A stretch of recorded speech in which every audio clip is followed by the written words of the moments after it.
Why does this keep happening? Over and over and over. Why does this keep happening?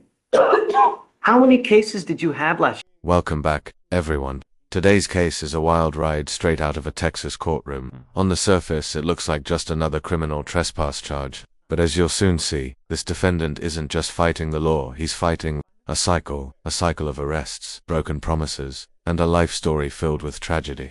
He claims he's harassed, beaten, even hospitalized. Yet, despite all of that, he keeps returning to the same place where the trouble begins. The judge is clearly running out of patience. Over the next few minutes, you'll witness emotional confessions, heartbreaking family revelations, and a judge who finally says, enough is enough. Stick around, because the turning point in this case may shock you. Here, Mr. Addison, I have quite a few, sir. now you pled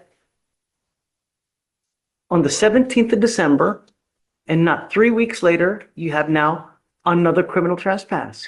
How do we stop this from happening? You need to leave Texas? No, we don't want you to leave Texas, but we want this to stop happening. Why would I keep doing this? Officers don't like me out there, man. They be harassing me. They beat me up. They assaulted me. They put me in the hospital. This moment right here hits hard. The defendant is essentially saying, I know this place is dangerous for me, but I still return. Now, legally speaking, that raises huge red flags. Trespassing laws don't vanish just because someone feels mistreated, but emotionally, it paints a very different picture. Is he addicted to confrontation? Is it trauma pulling him back? Or does he genuinely feel he has no other options? The judge's frustration is clear, but this is where viewers what do you think? Is this man a victim of circumstance or the architect of his own chaos? They tried to kill me. So why go back? What do you mean? Why go back to the same location over and over if you know that they're going to beat you up? I'm in the state of Texas, not just this area. The state of Texas, the laws don't like me. The police don't like me, sir. That's baloney because you're a likable guy. We all like you, Mr. Addison. You seem like a stand-up guy. You're nice, but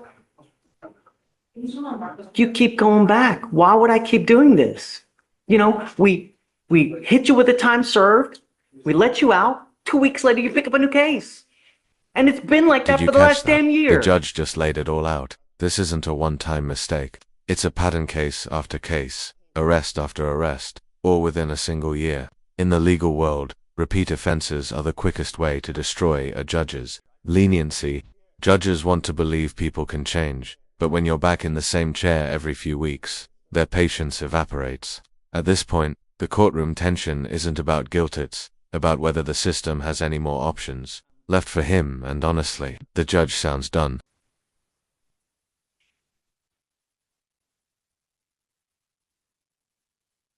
Where's your family? Who do you have in your life? I don't have nobody in my life, sir. All my family is dead. My twin. Here's the gut punch. For the first time, the defendant opens up about why he might feel so lost. No family, no support, a twin brother gone, it's tragedy layered on top of bad decisions. Judges are human too, and this is the kind of confession that can soften even the toughest courtroom. But here's the real question. Should personal hardship excuse repeated law-breaking, or should it simply explain it? That's the razor-thin line every judge has to walk. Empathy versus accountability. What would you do if you were in that judge's chair right now? Twin just died not too long ago. You ain't got no kids? But they grown, yeah, but I can't find them. Why not? Because their mother hid them from me. You ever tried to find them? Yes, How? through the internet. Through the internet, sir.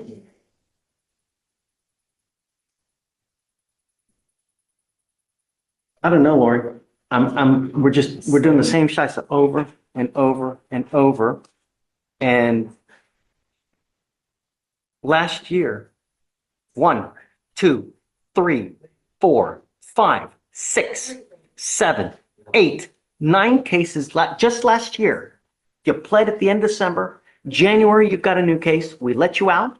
You took off on us 2 more times. And the only reason we have you now is because you picked up an interference. And now we're doing the same thing. And here it is, the breaking point. The judge flat out refuses to keep handing out time-served sentences. knowing the cycle will just repeat. This is where justice meets frustration. It's not about punishment anymore, it's about problem solving. How do you stop someone from circling back into the system over and over again? Some judges push rehab, others push harsher sentencing. But this judge, he's reaching for something different, a long-term solution, maybe even a structured plan. The real drama is, will the defendant finally take it seriously? I'm not going to do this. I'm done, Mr. Addison. I'm not going to continue to do this. Plead you to the time served in hopes that you're going to go out there and not do it. No, it's not going to happen. We need to figure something else out. Thank you. That's very sweet. But I'm not going to do this. We need to do what I'm going to do now, what's called a TRAS, to see how we go forward.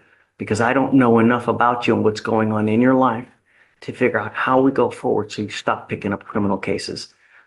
I told you that many moons ago that I'm going to stop doing this. And now is the time. I'm not doing it, Mr. Addison. We will set this case for a TRAS. I'm going to try to expedite it to get it done as long. This decision is key. By ordering a TR, or treatment and rehabilitation evaluation, the judge is essentially pressing pause. Instead of rushing into another sentencing, he wants to dig deeper, find out what's really driving this cycle of arrests. It's rare to hear a judge say, "I don't know enough about your life." That shows both frustration and compassion. He doesn't just want this man off his docket. He wants him out of the revolving door entirely. It's a gamble, but if the evaluation works, it could change everything. As fast as we can. I'm done.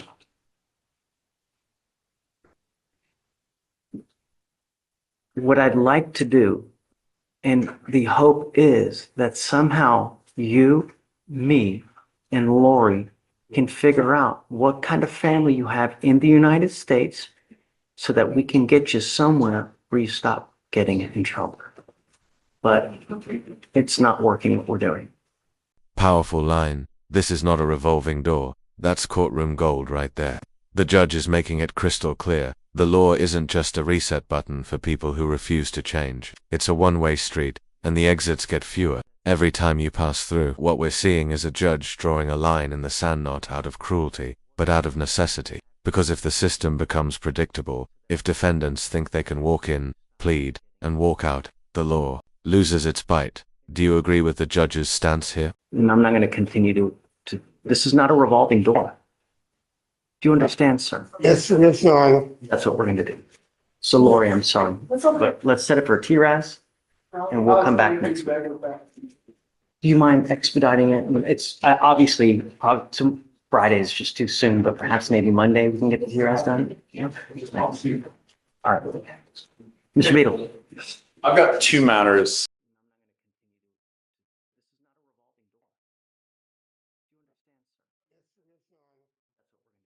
So, what did we witness today? A defendant stuck in a loop, part victim, part repeat offender. A judge torn between compassion and accountability. And finally, a decision to step back, dig deeper, and see if rehabilitation can succeed where punishment has failed.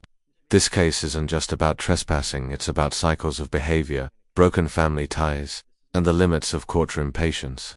And now, I want to hear from you.